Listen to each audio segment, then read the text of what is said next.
Well, our upgrade has finally showed up. In the trailer is our new Robinair R1234YF machine. Let's go get this thing unboxed.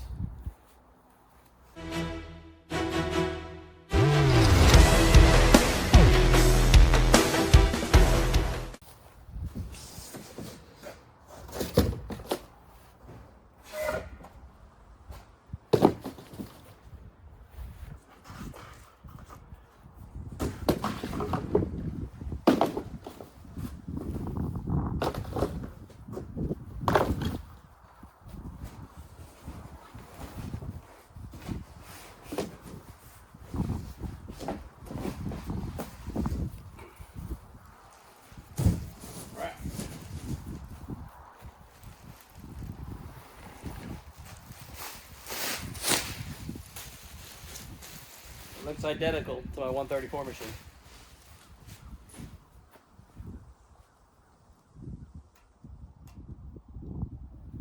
Nice. Nice, nice, nice. Here's our bag.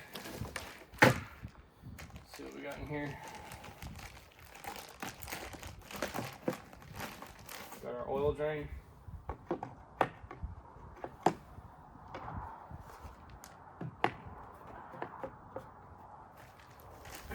Got our calibration weight, and I believe this should be for our tank. I'm assuming no valve core in it or nothing like that. But I only picked up a 10-pound of the 1234YF. I didn't get a 25-pounder because I just wasn't spending $1,000 right now. Just doing this one. These are like $490 or so. About 400 on sale.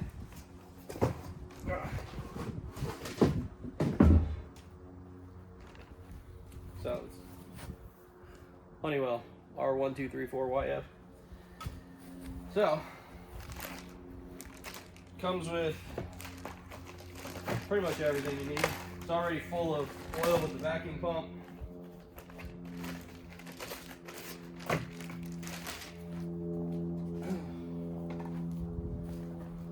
Basic instruction manual, static protection plan booklets, and do not violate federal law. I don't know what's in here. Let's find out.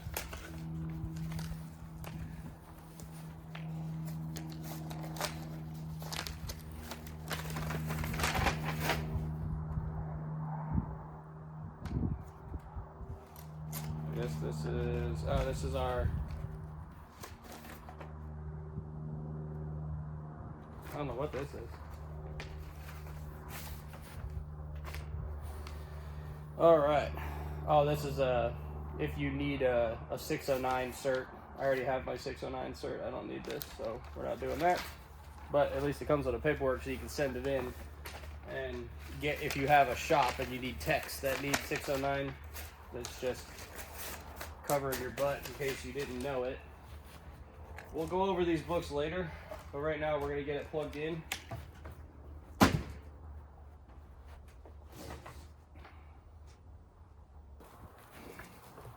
it turned around. Let's get it plugged in.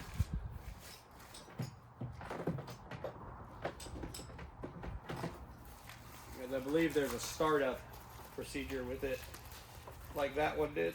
It'll go through all of its whatever stuff. Actually, when I picked that one up, it didn't work.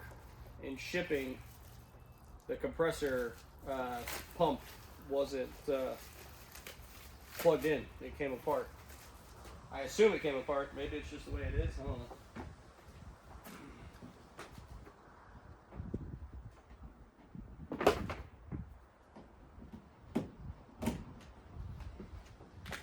Alright, let's get it turned on. So I got this one from Advance. It's not, so alright, sorry, I'll go back to that after. So English.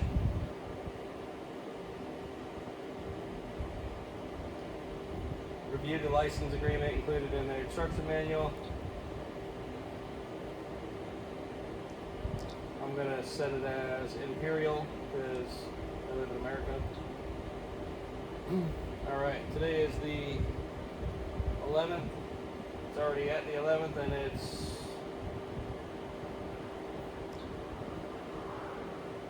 $2.17.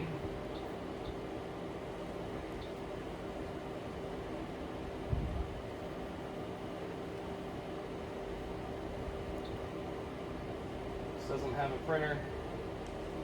Connect the hoses to storage ports and then select next to continue.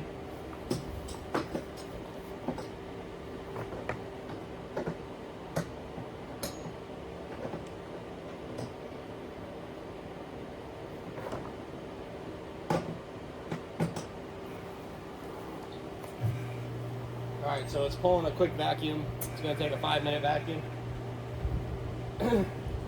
So we'll let that run. But anyway, like I was saying, I got it from Advance.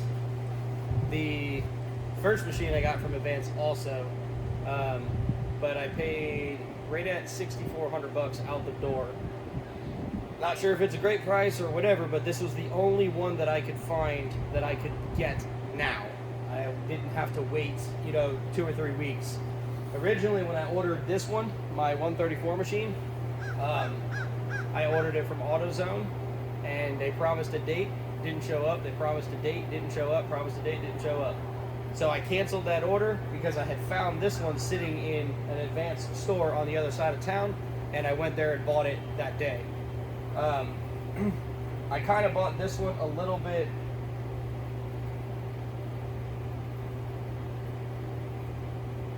Sorry, I just realized there's no gauges on it at all. It's all automatic. I'm not going to really like that too much, but it is what it is, all the stupid regulations on these things. I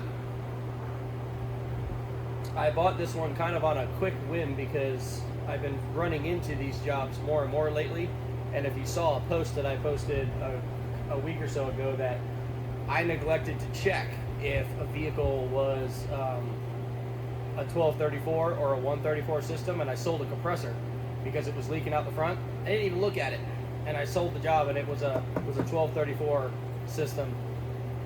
That was my first screw up on that, but outside of that, I went ahead and this is probably like the 10th or 12th job that I couldn't do because I don't have the 1234, and I don't do things without, I don't do AC without a machine. So I went ahead and bit the bullet and bought this, and already have 2 jobs sold. Gross sales on the jobs are already in the $3,000 range, so it's definitely going to pay for itself relatively quick, especially just making money back on the Freon. So it's definitely going to be a good buy, especially for how much air conditioning work I do all summer long. So I think that we'll make our money back on this thing relatively quick, probably within the first summer of using this thing. So we've got about 2 minutes left. We'll let that finish the vacuum and see what the next step is here. Alright, cool. Unit activation. I guess we'll have to deal with that here in a bit.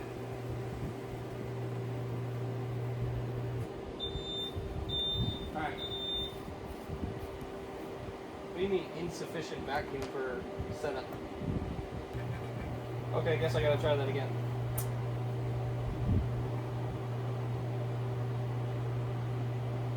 I mean, it literally reached 30 inches of vacuum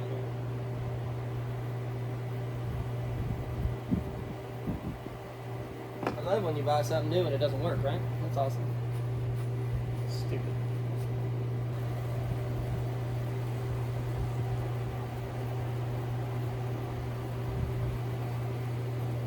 The low side is, high side doesn't look like this.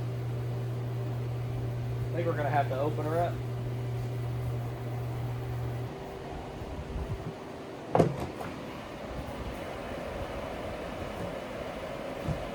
Alright. Well, there we go. Now I got to find out if there's something loose in here. Starting with that high side line.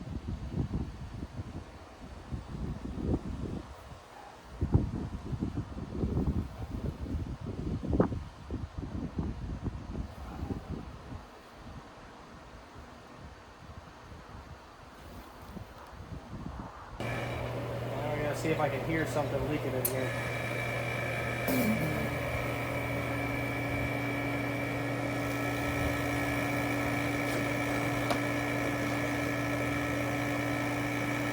Okay, I actually hear. Do you hear the vacuum pump now? I didn't hear that before.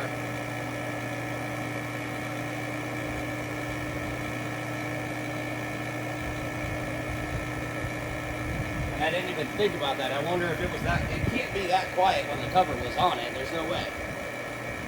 But I am pulling the vacuum on the high side now, and my low side is starting to come down. So again, out of the box, probably from jostling around when you're picking them up, it just, something came loose, which is crazy because they sit, that machine sits right there, and that trailer bangs around, hits curves all day long, and I never have a problem with it. It's perfect.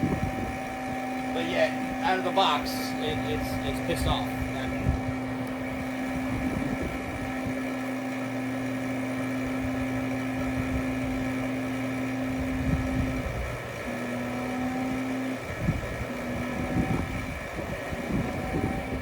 So here's one. Here's a customer. They texted me. I think they called me while I was doing this. I didn't answer. It says, hello, I'm looking to get a cam position sensor put in on a 2013 Challenger Hemi 5.7. The code that came up is a PO340. No, it needs to be diagnosed. We offer a 2-year, 24,000 mile warranty on all work that we perform. Period. When you have a check engine light, we need to come out and diagnose the vehicle. Period. Our charge for that is $115. Period. We come out, evaluate your vehicle, go through the circuit, confirm whether you have a problem with any wiring, parts, or engine control module that the vehicle has. Period. And a full inspection on the engine bay in order to get to a conclusion on why your vehicle has that code. Period. Yeah, we don't go out and just do parts. Not at all. Diagnose, don't guess.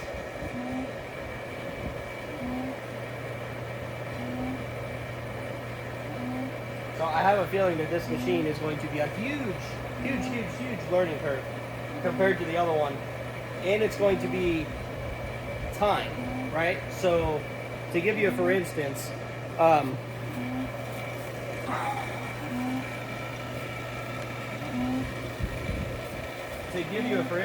that machine, the 134 machine, even though it's a newer machine, I can turn the valves off at any moment that I want. I don't think I'm going to be able to do that with this.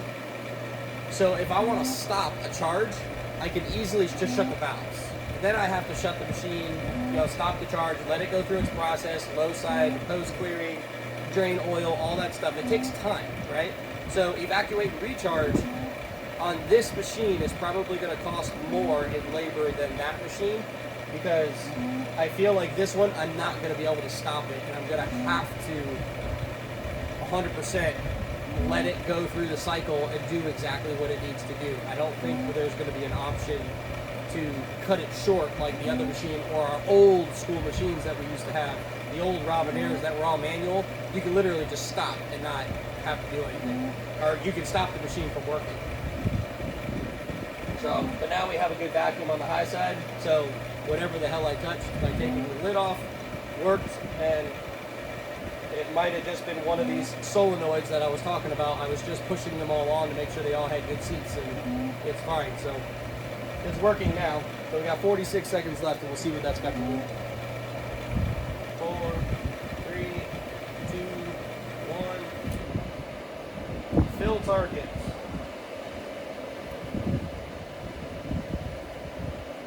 0.35 kilograms. What if I don't want it to say kilograms? Okay.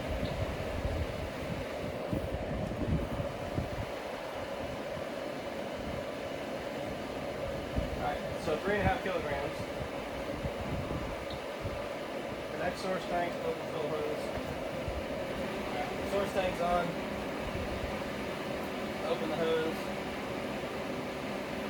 it over.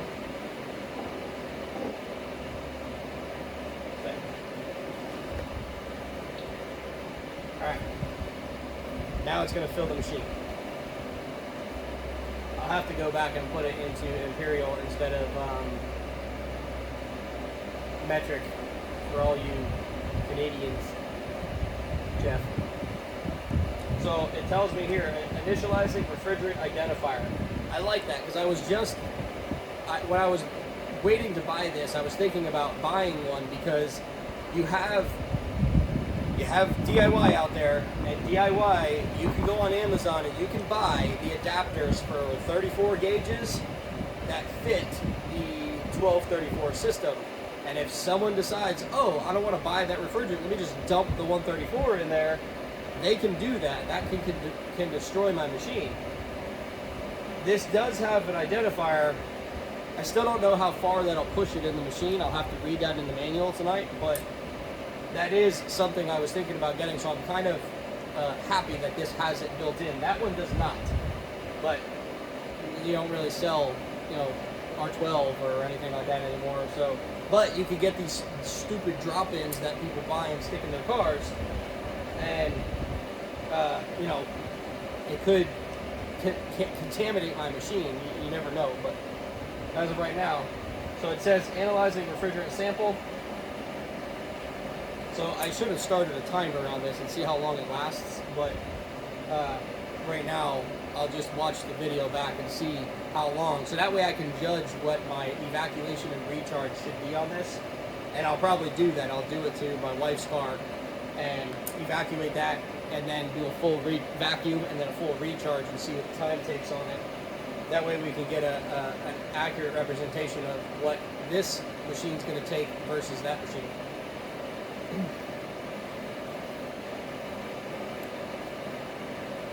Alright, oh, it said it on the screen, but I missed it because I wasn't paying attention. But I saw percentages of like air and refrigerant and stuff like that, and I'm assuming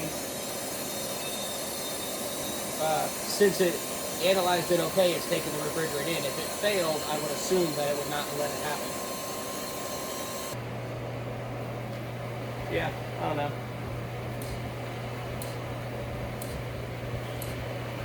Another day, another video, maybe try another live. I think maybe 2 people actually saw me today. Yes. I don't ever do live videos, so nobody ever watches me. Plus, the time frame I'm doing this during the day is not conducive to when people are, you know, actually home sitting on their phones. They're at work right now, so I just wanted to try it out and see how it was. But anyway, this is almost done. Got 3 minutes left on the final recovery on it, and I'm going to put it back together. I'm going to put it back into the trailer for now, but we're going to have to gut this trailer back out this weekend and see where we're going to put this thing, because there's no room in there at all. Back to my YouTube audience. So I was trying to do a live there on TikTok because I'm going to try to start learning how to do that. I know I had said I was going to go live here, and I'm going to try to go live on both. Okay, so we're going to do live on this phone, and I'm going to do live on my tablet. Haven't decided on a day. I still have been thinking about it when I asked you guys about this a long time ago. Some of you said, no, don't do it. You don't have enough followers. Kiss my butt. I'm going to do it anyway. That just makes me want to do it harder. But anyway, man, dude, we got to get this trailer. I know it's a mess right here because I just was taking everything apart, but what I need to do is I need to figure out how I'm going to redesign all this, because now with this machine, I need it at the front.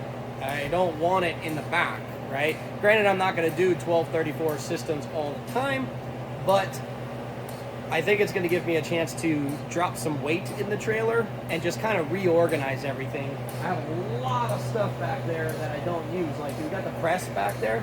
I don't use that press. But the day I take it out will be the day I need it, right? Because that's how it happens. So we're going to go over it. I'm going to be out of town for 3 days, so no work from, today's Tuesday. I got to go down to Fort Lauderdale, see my family. So tomorrow, Wednesday, I don't know what day today is. How you work the freaking phone? So the 12th. Today's the 11th. We're going down on the 12th, which is tomorrow. I'll be back on Friday. Only a couple days. So when I get back on the weekends, the wife and I are gonna start working on this. So I gotta get some measurements and move some things around. So I'm gonna take you with me. Come on.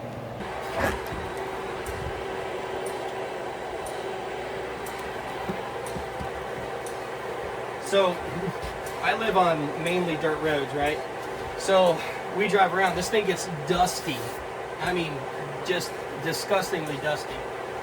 I can't help that. I can't change that. The roof vent's closed. It just gets in here. People drive by and it's like a magnet for dust.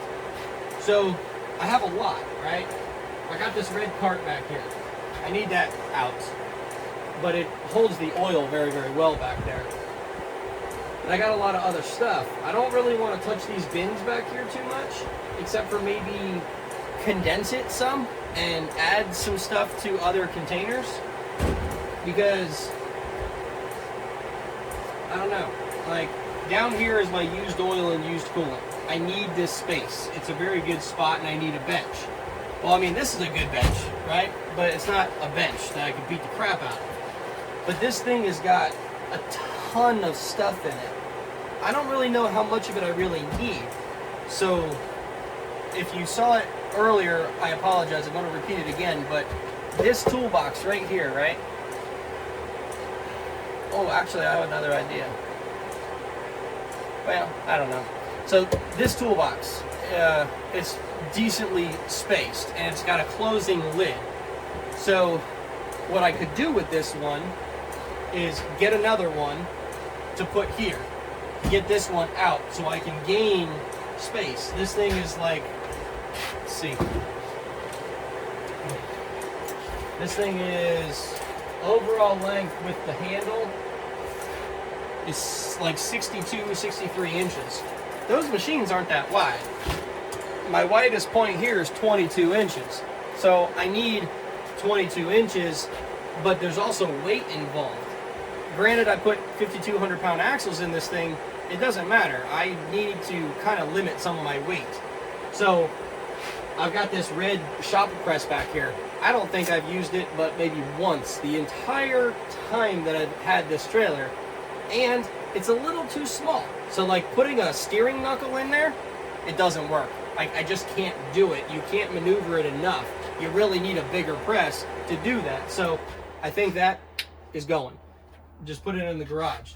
And then,